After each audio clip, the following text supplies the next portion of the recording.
Guys, ito yung itsura ng bahay namin. Ayan. Makalat pero walang putik. Nagligpit na nga rin pala kami ng mga gamit. Inakyat na namin sa taas kasi mamaya wag naman sana na matuloy yung bagyo na yun. Baka ito part na to, tubig yan hanggang dito siguro. Nandito yung tubig. Maabot yan, lagpas.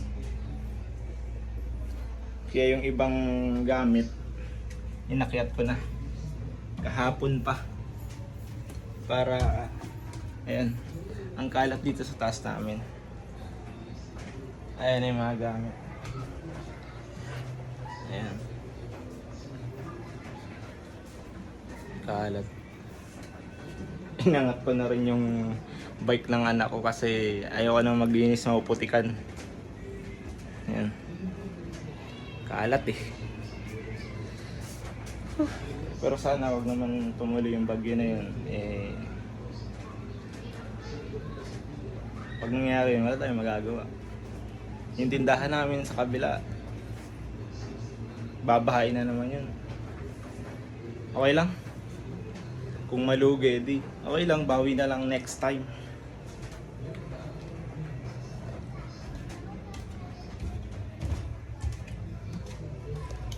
Kasi mga bagay lang naman yun eh. Madaling palitan.